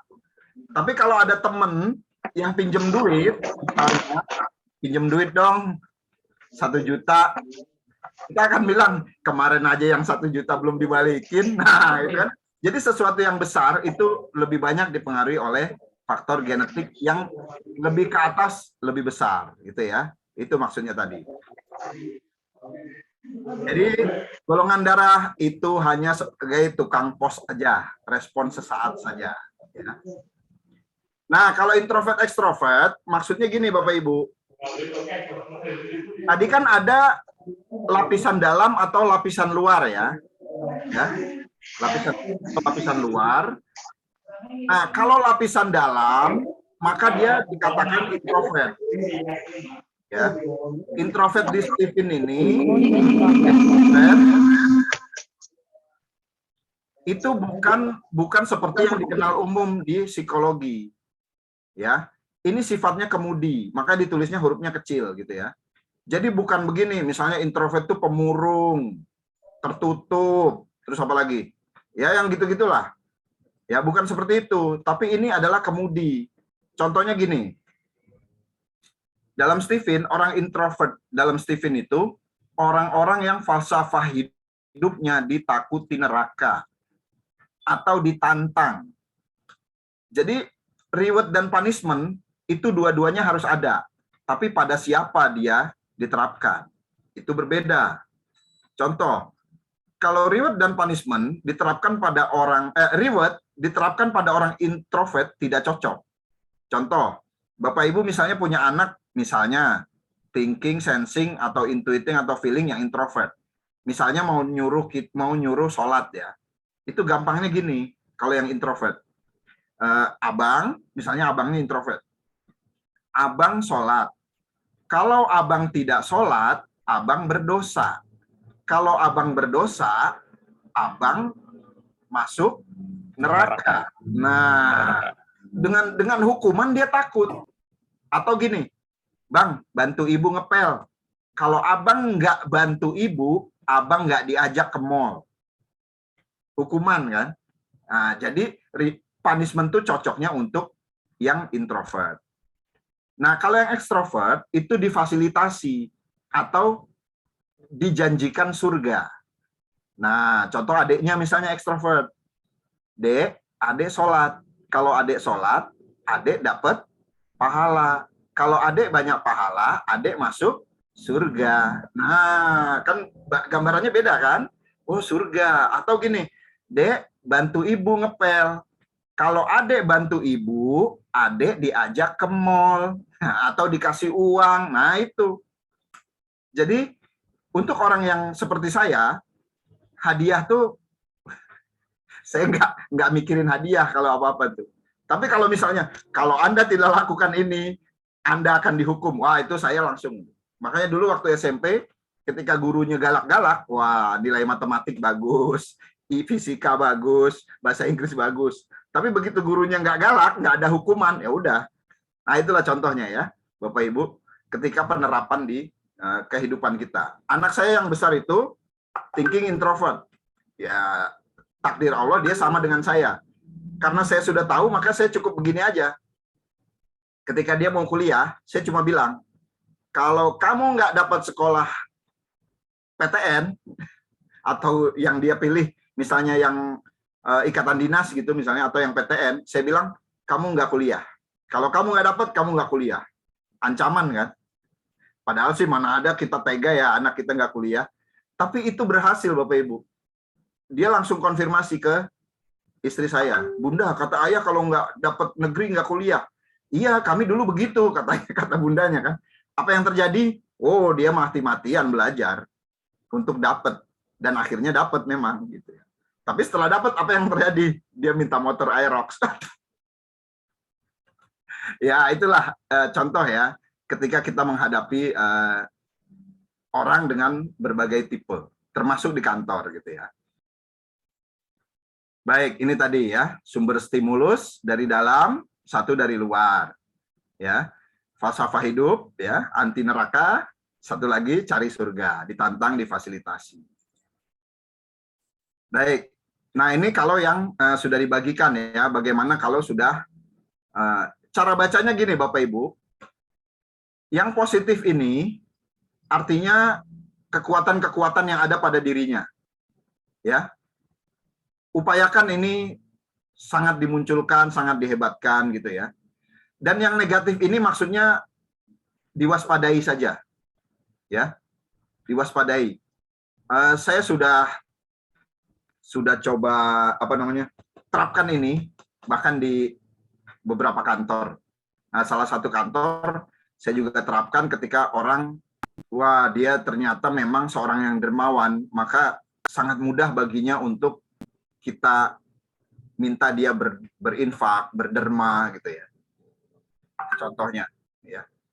Ini saya gunakan. Jadi ini cara bacanya, yang positif itu yang harusnya kita hebatkan, yang negatif itu jangan ditakuti tapi diwaspadai saja. Itu pasti akan muncul gitu ya. Pasti akan muncul pada diri kita sesuai dengan tipe-tipenya ini gitu. Baik, itu kalau ini gambaran kalau sudah dibentuk dengan lambang jari gitu ya. Sehingga nanti akan ketemu namanya sirkulasi, konsep sirkulasi Stephen. Jadi saparas sesuai jarum jam, satu langkah itu mendukung. Ya. Sensing mendukung thinking, thinking mendukung insting, insting mendukung intuiting, intuiting mendukung feeling, feeling mendukung sensing. Artinya kalau dalam satu organisasi ada semuanya, ini saling mendukung. Di saat yang sama, lompat satu itu saling menaklukkan. Dan inilah akhirnya yang digunakan dalam kehidupan. Ya, bagaimana kita menggunakannya, gitu ya. Baik, itu. Nah, sekarang dari yang sudah dibagikan, mungkin sudah dibaca, dan ini silakan kalau ada yang ingin didiskusikan. Baik, terima kasih Pak Purwanto ya, luar biasa ya. Aplaus buat Pak Purwanto. Jadi silakan kalau ada yang mau bertanya atau mau mendiskusikan gitu. Kok begini, kok begitu, atau misalnya ada yang belum clear, silakan. Karena kita masih punya waktu ya, setengah jam lagi ya. Bapak Ibu ada yang sudah baca-baca PDF-nya ya? Sudah. Mungkin ada yang bisa didiskusikan, silakan. Ini ada ahli Steven juga nih, Pak Rusdi dari Kanwil Jakarta. Wah, sebenarnya saya belum bisa disebut ahli, Pak Oka. Baru level trainer, belum solver. Ini ceritanya se-Indonesia ya, Pak Oka ya? Ini kerabat aja sih sebenarnya, kalau ada yang berhubung boleh di-share kan. Oh iya. Karena sebenarnya ini Zoom-nya kapasitasnya 500 tapi ternyata cuma 88. Oh iya. Kalau Pak Rusdi itu bukan cuma ini ya, dia juga pemilik cabang Jakarta Barat tuh. Pak, ini tadi ada pertanyaan katanya kalau di Makassar di mana tes TV? Oh, di Makassar itu ada alumni Prodip BC juga namanya Pak Alif. Boleh nanti saya berikan ininya. Di Makassar ada, di Goa ada. Di Mamuju belum ada ya? Di Mamuju sepertinya belum. Nanti saya coba tanya deh. Atau nanti mungkin Pak Alif buka cabang ke sana gitu. Atau mungkin Pak Rusdi ya buka cabang di sana, Pak Rusdi. Silakan Bapak Ibu. Mungkin ada yang nanti yang saya share itu kan ada yang segitiga ya. Itu cara bacanya dari bawah ya Bapak Ibu. Dari yang meningkatkan kompetensi. Itu bacanya dari bawah. Jadi jangan sampai keliru baca dari atas gitu. Meningkatkan kompetensi. Ya. Mahdi itu sudah angkat tangan, Pak Oka. Silakan. Coba langsung aja, silakan. Pak Mahdi, silakan dari KPKNL Mamuju. Nah, ini. Terima kasih Pak Pur. Pertama saya ucapkan terima kasih, ini menarik ininya. Saya jadi tertarik. Ini intuiting ini. Saya sendiri nggak jelas saya itu masuk kategori apa gitu Pak Pur. Pak Pur izin bertanya. Ya. Dalam kita melaksanakan tugas itu kan kita banyak berkoordinasi dengan pihak-pihak lain. Kita tidak mengenal secara jauh seperti apa mereka. Ya. Kira-kira ada nggak gambaran sekilas kita bisa mengetahui ini seperti apa orangnya gitu. Jadi pada saat kita berkoordinasi itu masuknya tuh lebih cepat, lebih smooth gitu. Mohon pencerahannya Pak Pur. Terima kasih Pak Pur. Baik, terima kasih Pak Mahdi. Ya, karena memang kita nggak tahu ya siapa yang sudah tes, siapa yang belum gitu. Dan sebenarnya cita-citanya pendiri Steven tuh Steven masuk di KTP gitu loh. Jadi kita bisa tahu gitu ya, bisa nyari pegawai itu gimana. Oke. Kami memang diajarkan nih Pak, ya, diajarkan tapi yang sifatnya fenotip. Artinya bisa jadi meleset gitu ya. Bisa jadi meleset. Untuk tahap awal kan sudah dibagikan tadi ya sama Bapak lihat yang golongan darah gitu ya. Kalau Bapak tahu golongan darah dia ini.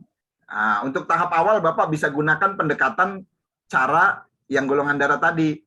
Kalau dia A, pakai pendekatan ngadepin orang thinking. Kalau dia B, gaya orang intuiting. Kalau dia AB, gaya orang sensing. Kalau dia O, gaya orang feeling. Itu cara awal ya. Kalau tahu golongan darahnya. Sekarang kalau nggak tahu sama sekali, di Steven memang diajarkan untuk yang awalan ya, tapi belum tentu valid karena wajah kita ini bisa jadi secara fenotip terjadi perubahan tidak sesuai dengan ini. Tapi secara umumnya begini, kalau Bapak lihat dari mulai garis mata sampai dengan awal tumbuh rambut, ya Bapak lihat aja sekilas, lebih panjang dari dari awal tumbuh rambut sampai garis mata daripada garis mata sampai garis bibir, maka dia rata-rata orang otak atas. Kalau orang otak atas itu kalau nggak thinking ya intuiting, ya. Tapi kalau bawahnya yang lebih lebar, lebih panjang, Bapak perhatikan tadi yang foto-foto orang yang sudah tes tadi. Saya juga sambil memperhatikan mana yang lebih panjang di antara wajah dia. Nah, ternyata dia itu kalau yang bawahnya lebih panjang adalah kalau tidak sensing, feeling, orang otak bawah. Nah, akhirnya kan susah kita, ini insting nggak nih kan? Insting dari mana? Nah, biasanya kalau insting itu, maaf, bibir atasnya itu agak lebih maju dibanding bibir bawah. Itu biasanya ya. Itu pendekatan awal lah gitulah kalau mau. Ya intinya kan kita ingin diperlakukan sesuai diri kita, gitu kan Pak ya. Nah, kita juga ingin memperlakukan orang supaya nyaman. Nah, makanya sangat penting ini ketika misalnya untuk anak, untuk istri atau suami, supaya kita bisa lebih enjoy lagi gitu ya. Itu. Jadi tahap awal seperti itu, Pak. Ya. Ya, mudah-mudahan itu bisa dipakai lah untuk tahap awal supaya enak gitu. Nah, tapi ada lagi. Kalau diri kita ternyata sudah tes. Ya, maka kita gunakanlah pedoman-pedoman yang dibagikan itu. Contoh, kalau kita tampil misalnya. Kalau orang sensing, tampillah secara atraktif. Ya. Seperti penyanyi itu kan, penyanyi kan atraktif tuh. Contohnya siapa ya? Paling gampang siapa dulu yang Krisdayanti itu kalau disuruh ngarang lagu pasti nggak bisa, tapi kalau suruh nyanyi bisa atraktif gitu. Nah, tampil atraktif kalau Anda orang sensing, kalau lagi berpresentasi gitu ya, lagi bicara. Terus kalau orang thinking itu argumentatif, mungkin geraknya kurang tapi kata-katanya argumennya kuat gitu. Kalau orang intuiting, jadilah Anda pencerah pikiran, inspiratif. Ya. Nah, kalau orang feeling, jadilah orang yang mudah untuk persuasif, kemudian empati, simpatinya dikeluarkan gitu ya. Sehingga orang lebih enak gitu. Nah, kalau yang Anda orang insting, jadilah orang yang mencari insight, mudah memberikan hikmah-hikmah. Ya. Nah, itu cara ketika kita coba tampil gitu ya. Seperti itu. Ya, silakan mungkin ada lagi, ada yang di chat atau gimana? Baik, silakan. Bertanya, Pak. Saya, Pak. Ya, silakan lanjut. Kok videonya nggak kelihatan ya? Oke. Pak Purwanto, selamat sore. Assalamualaikum. Waalaikumsalam. Saya Atrofu dari KPP Pratama Mamuju. Ya. Ya Pak, ada beberapa hal yang saya tanyakan Pak ya. Yang pertama, buat mengetahui tipe ini harus ke tempat Steven, tempat tertentu, ataukah kita bisa kita bisa indikasi dini lah dari kita bisa tes sendiri apa enggak, atau harus ke Steven gitu Pak. Kalau misalkan tempatnya tadi kan Bapak sampaikan ada di Makassar kayaknya, mungkin kita perlu tempatnya itu Pak. Itu yang pertama Pak. Yang kedua, nah ini yang utama ya buat saya anak Pak. Tadi kan Bapak cerita banyak mengenai anak Bapak yang pertama, yang kedua. Nah, pertama kan ini Pak, kita belum tahu tipenya Steven itu masuknya kemana. Kemudian seperti yang Bapak sampaikan tadi, genetis kan cuma 20%, yang 80% lingkungan. Ya. Nah, untuk membentuk lingkungan yang ideal itu harus seperti apa? Kan kita gambarnya pengennya anak nurut Pak ya, nurut kemauan kita seperti apa. Cuman bagaimana tekniknya biar bisa lebih kena gitu Pak di anak. Terima kasih Pak. Terima kasih. Assalamualaikum warahmatullahi wabarakatuh. Waalaikumsalam warahmatullahi wabarakatuh. Oke, baik. Terima kasih Pak Atrofuzaman ya, KPP Ya, Mamuju. Oke. Ya Pak. Ya, untuk tes, karena Steven itu pakai fingerprint Bapak ya, maka itu tidak bisa diwakilkan. Jadi mau tidak mau memang harus langsung ya.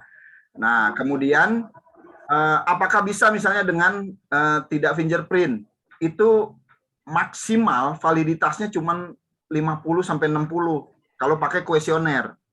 Nah, pertanyaan saya, kalau yang kuesioner saya berikan ke anak-anak, anak-anak gimana jawabnya gitu kan? Nah, makanya untuk memudahkan tuh Steven sudah memformulasikan dengan fingerprint. Dan dengan fingerprint ini, kalau misalnya nih anaknya masih kecil, takut-takut, itu lagi tidur pun nggak masalah. Anaknya lagi tidur, nggak masalah. Sepanjang masih ada napasnya kan. maksud saya masih hidup kan, kita gunanya untuk ini, yang hidup gitu kan.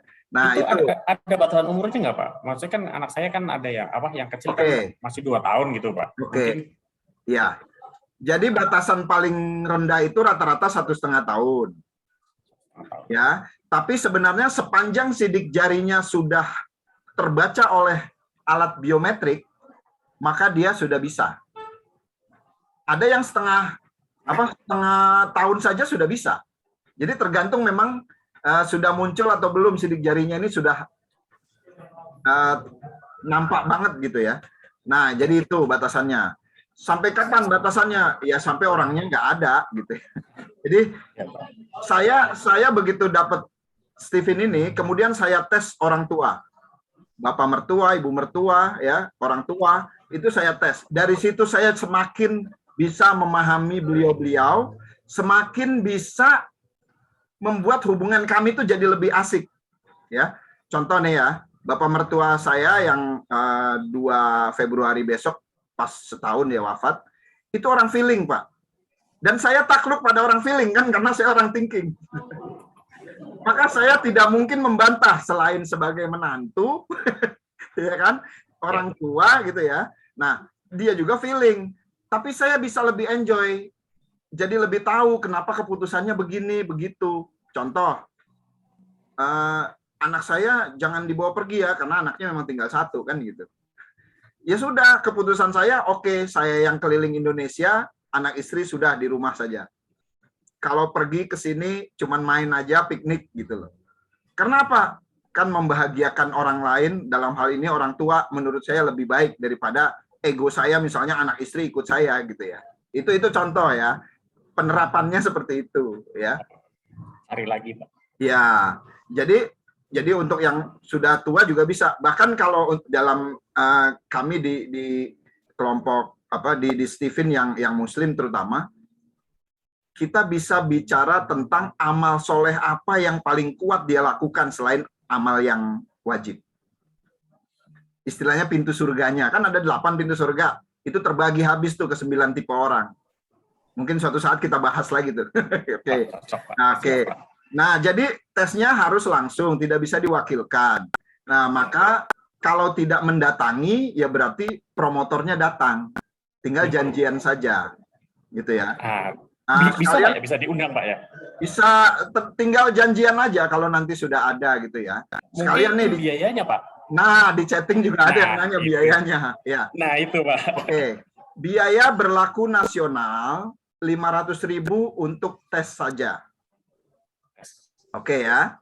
Wah, kemahalan. Pak, ya? Tergantung Satu orang, Pak, ya? 1 kali tes.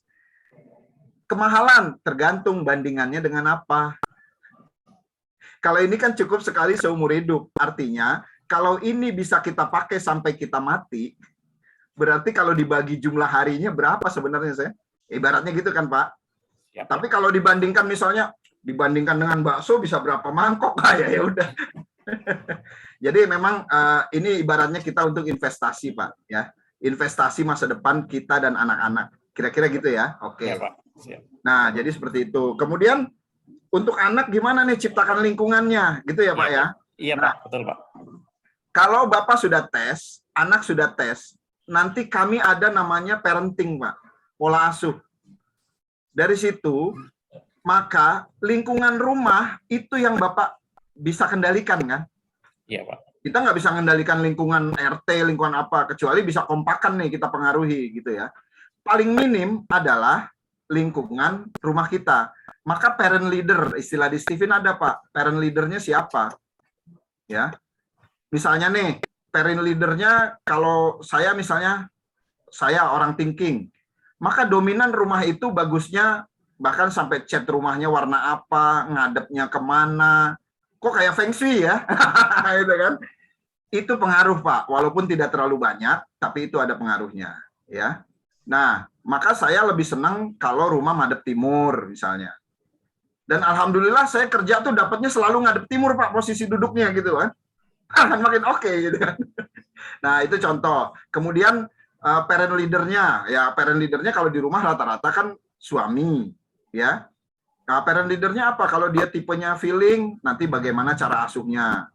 Nanti ada tuh Pak di parenting. Ya kalau suatu saat kita mau sharing session lagi, ayo gitu kan. Pokoknya saya sepanjang waktunya cocok, saya sih nggak masalah sharing-sharing gitu ya. Jadi gitu Pak. Nanti untuk anak paling tidak kita ciptakan di rumah Pak. Misalnya dia sensing, Bapak bikin tuh satu spot di pojokan misalnya di rumah, jadi panggung. Suruh dia tampil. Entah nyanyi, entah deklamasi, ya, atau apa kalau dia sensing. Kalau intuiting, suruh dia memperagakan, bergaya, pokoknya beri panggung.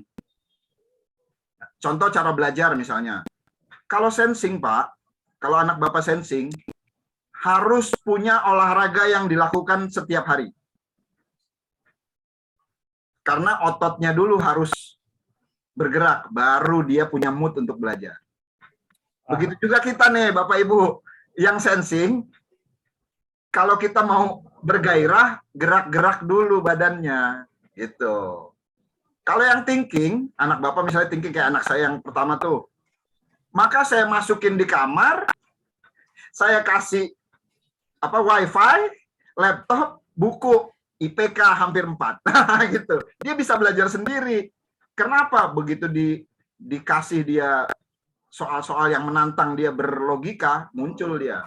Sama kita juga begitu Bapak Ibu. Kita kalau yang thinking, begitu misalnya disuruh gerak-gerak, makanya yang thinking agak susah biasanya olahraga tuh. Itu begitu. Paling olahraganya maunya yang nggak terlalu banyak gerak, mungkin volley, mungkin pingpong gitu yang nggak terlalu gerak ya, catur gitu. Nah, itu yang thinking. Jadi kasih sesuatu yang merangsang gelombang beta. Kalau yang intuiting nih, maka hasratnya dibangkitkan dengan apa? Teriak, gelombang gamanya, gitu loh. Makanya guru tuh kalau tiap hari ngajar dengan satu gaya aja, mungkin satu tipe anak aja tuh yang bagus. Yang lainnya bisa jadi nggak nyaman. Gitu. Nah, ntar kalau yang feeling gimana? Perasaannya dijaga. Jangan sampai dia punya perasaan yang terluka. Jadi kita benar-benar harus ngerti nih, wah dia cemberut nih, kita gimana nih cara deketinnya, gitu kan? Ya, karena dia main perasaan. Nah kalau yang insting, kitanya yang nggak boleh baper. Karena apa? Dia gampang berubah, gampang marah. Makanya menjaga dia supaya tidak muncul kebuasannya. Kalau insting tuh buas dan soleh. Nah munculkan kesolehannya, jangan munculkan kebuasannya. Gitu. Ya itu contoh ya lingkungan kita yang ciptakan. Nanti di parenting ada lebih detail lagi. Ya, itu kira-kira. Intinya testing dulu Pak ya. Testing Steven nanti ada tindak lanjutnya dari gitu. Iya. Ya kalau saya gini, saya misalnya ada teman yang pengen tes, ya. Oke, saya tes. Kemudian kita kasih penjelasan, apalagi sekarang gampang dengan Zoom, gitu ya. Jadi kita bisa kasih penjelasan kapan saja dia sempat gitu kan. Karena kalau udah ngasih penjelasan, saya biasanya paling minim 1 jam. Ya itulah salah satu cara saya berbagi ilmu yang saya bisa gitu. Ya, itu Bapak. Mungkin ini Pak, ada kontak Bapak. Mungkin kalau misalkan saya butuh lah, mungkin share di sini atau gimana Pak? Oke. Ya nanti kontak saya ada di PDF yang dibagikan. PDF. Ya, terus ini ada pertanyaan nih, tesnya pakai mesin atau hanya dilihat oleh ahlinya? Tesnya pakai mesin Pak, mesinnya biometrik. Ada yang pernah bikin ini paspor? Iya Kan Pak. sekarang ada sidik jari paspor ya, 10 sidik jari, itu alatnya sama. Alatnya sama, tapi aplikasinya beda. Nah kalau mau jelas nanti Pak Oka sepertinya sudah membagikan yang itu YouTube yang saya tes ulang, itu cara tesnya, ya bisa dilihat di situ, ya bahwa ternyata tesnya memang harus sidik jari karena yang retina dan yang DNA belum dikeluarkan. Bayangan Pak, kalau tesnya pakai DNA, bayi belum lahir aja bisa dites, tapi perkaranya berapa biayanya? 500.000 aja sebagian orang Indonesia masih menganggap mahal gitu ya.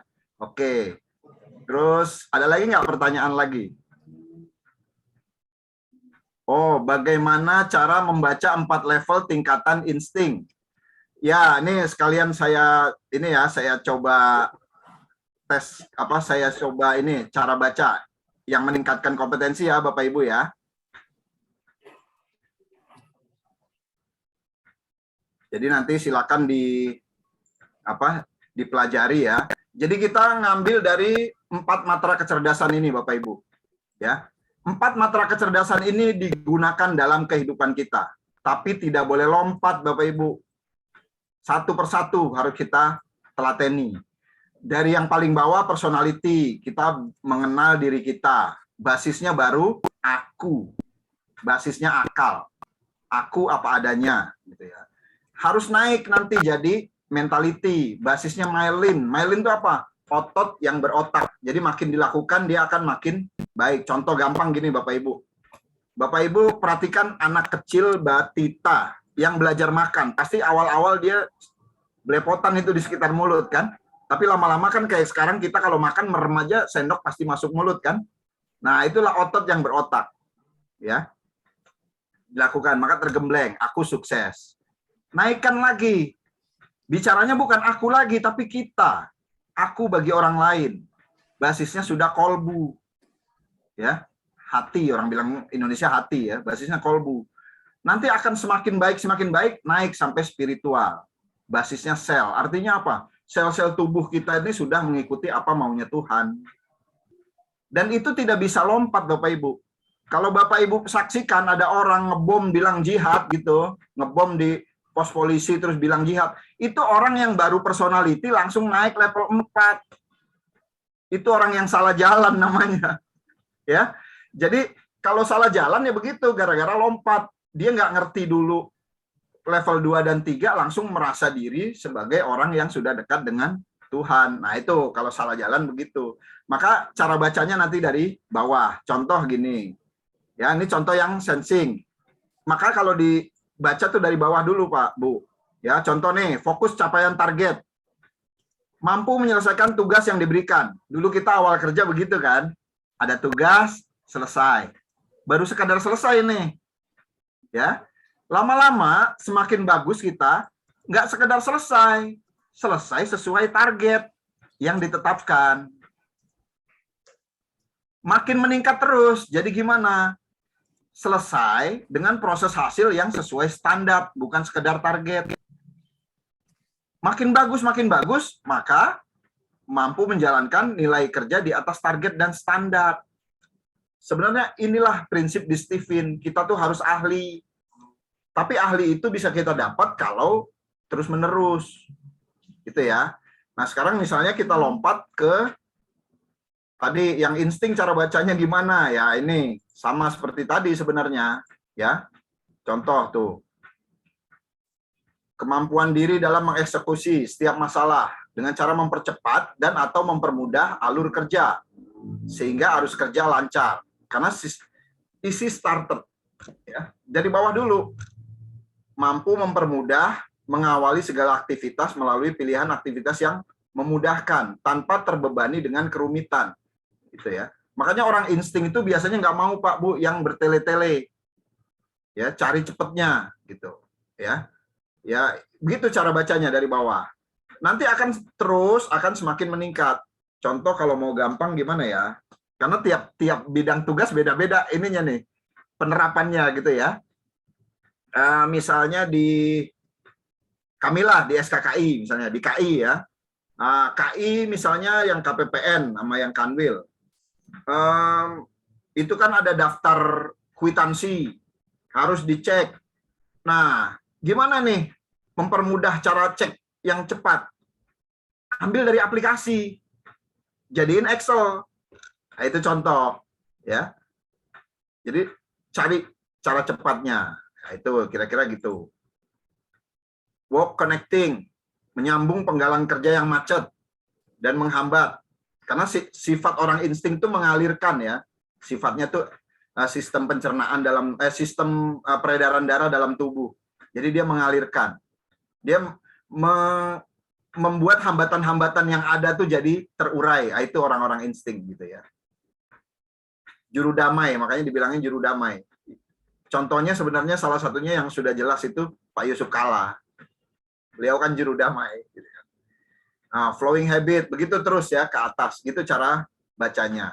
Ya, itu yang cara meningkatkan. Nah, kalau cara ngadepin, nah itu yang paling seru kan gitu. Cara-cara ngadepin itu. Terus terang ya Bapak Ibu, rumus ini sudah saya gunakan di dalam organisasi, di dalam bekerja. Ya, jadi suatu saat saya punya pimpinan, itu orang sensing karena sudah tes.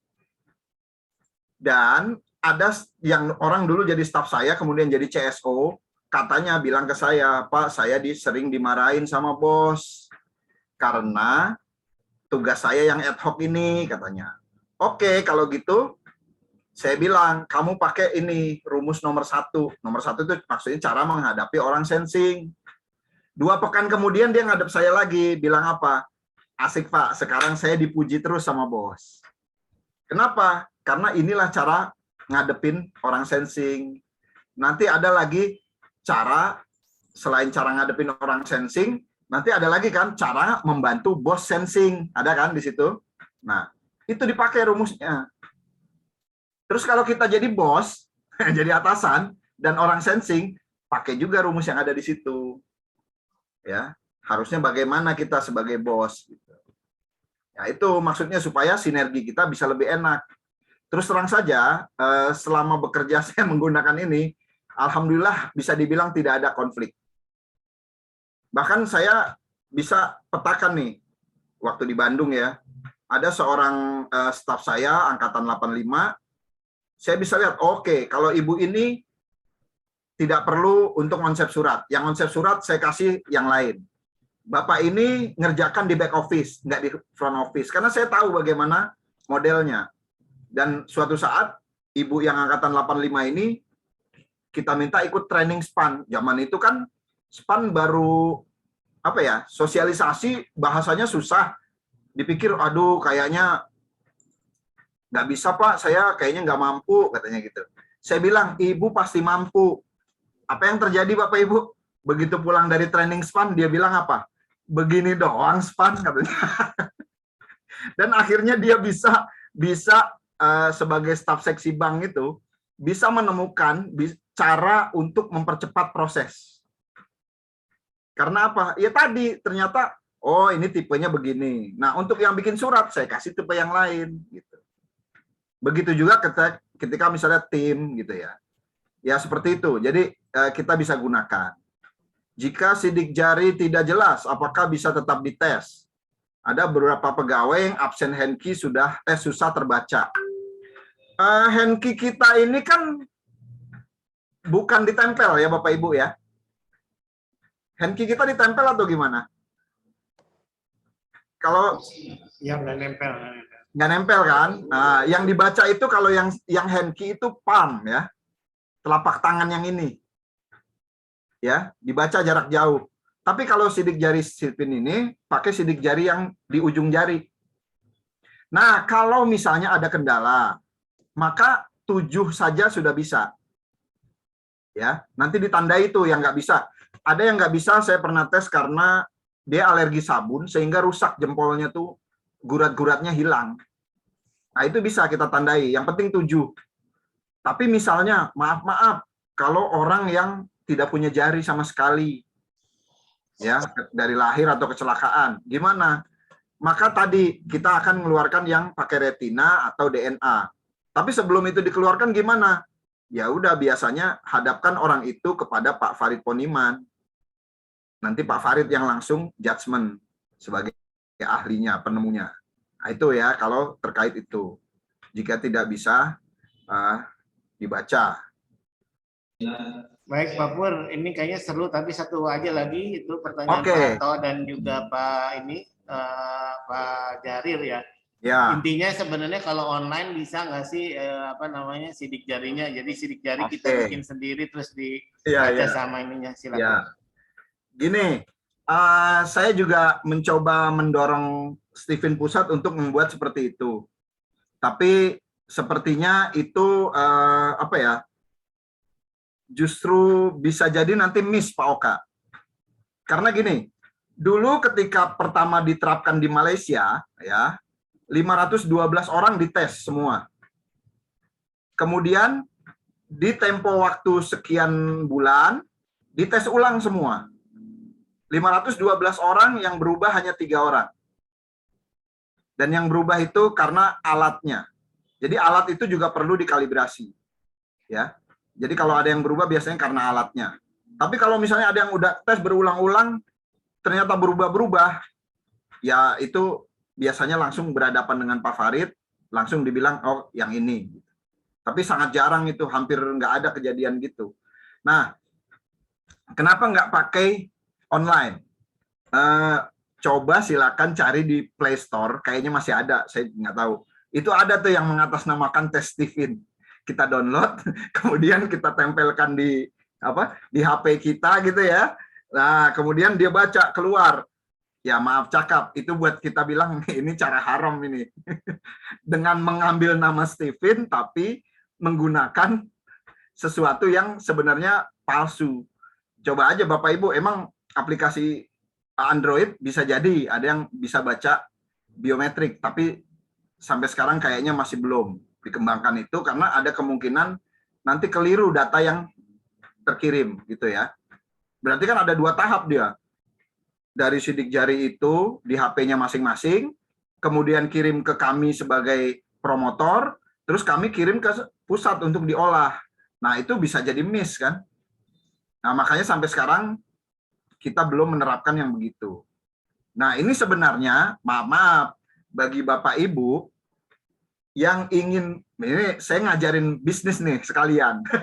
Bagi Bapak Ibu yang ingin berbisnis, dengan bisnis sesuatu yang tidak basi barangnya, silakan Bapak Ibu jadi promotor. Ya. Selain menolong orang menemukan jati dirinya, Bapak Ibu juga dapat income. Investasinya juga untuk Bapak Ibu ilmunya gitu loh. Contoh ya, ikut WSL 1 sama 2 ya. Selesai WSL 2, maka kita sudah bisa jadi promotor. Tinggal kita punya laptop ya, beli alat biometrik, kemudian diinstal oleh Stephen Pusat, sudah kita bisa melayani tes. Tinggal kita beli voucher ya. Saya kasih tahu aja, harga voucher sekarang 250.000. Setiap sekali orang ngetes, voucher itu kepake, dilepas ke orang yang ngetes, klien, 500.000. Terbayang kan? Selisih 250.000 ya bisa untuk ongkos segala macam lah gitu kan. Nah, itu contoh gambaran Bapak Ibu. Kalau wah di Mamuju belum ada cabang nih, terbuka peluang, ya silakan. Sambil kita, yaitu tadi, kita membantu orang untuk membuat hidupnya lebih baik. Karena gini, banyak kejadian orang udah ikut kuliah ini nggak betah, pindah. Ikut kuliah itu nggak betah, pindah. Mungkin duit bagi dia nggak masalah, tapi waktu nggak bisa balik lagi. Dan jangan-jangan hasil penelitian di Indonesia yang katanya 87% orang salah jurusan, antara kuliahnya di mana, kerjanya bagaimana, ya bisa jadi karena itu juga kan. Mungkin kita selama ini jadi PNS karena udah kadung jadi PNS.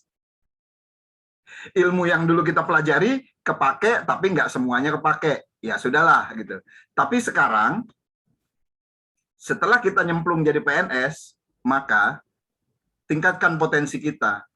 Tingkatkan kompetensi kita supaya sesuai dengan diri kita, ya, supaya kita nanti lulus sebagai PNS, ya, lulus kan berarti pensiun ya, gitu, atau ya lulus karena memang wafat lebih dulu, tapi orang ya seperti yang mungkin Bu Menteri sering bilang tuh, kalau kita kerja biasa aja nggak ada bahan cerita nanti ke keluarga bahwa kita kerja sesuatu yang hebat, tapi kalau kita kerja lebih daripada yang diminta, lebih daripada kewajiban, maka kita bisa punya cerita lain.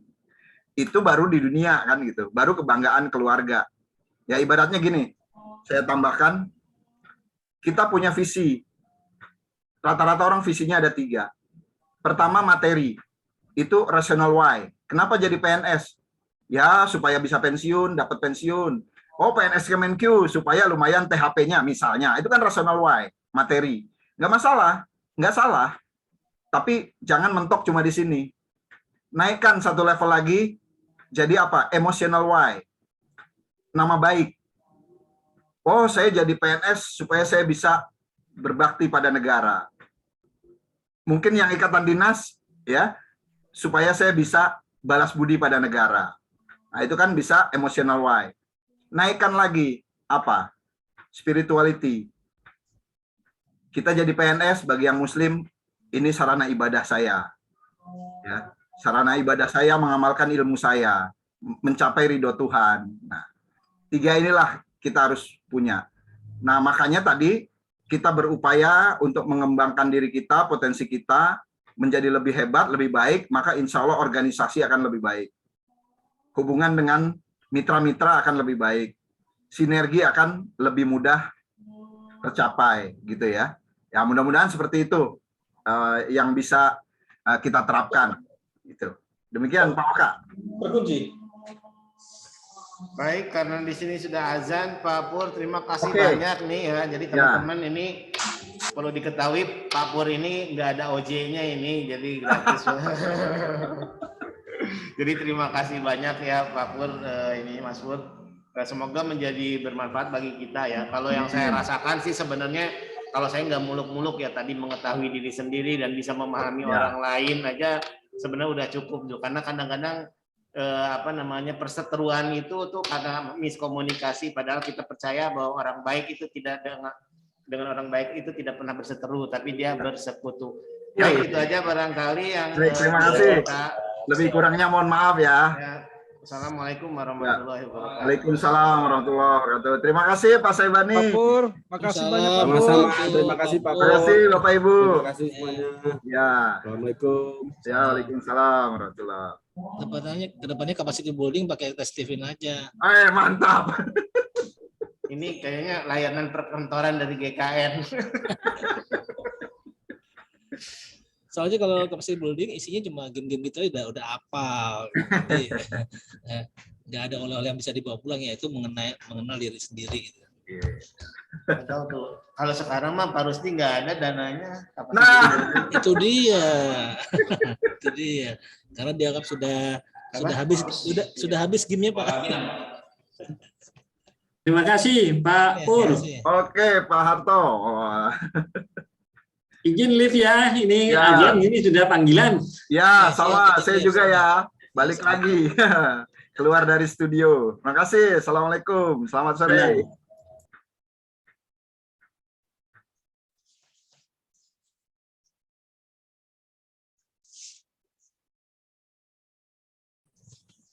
Habis masih mau.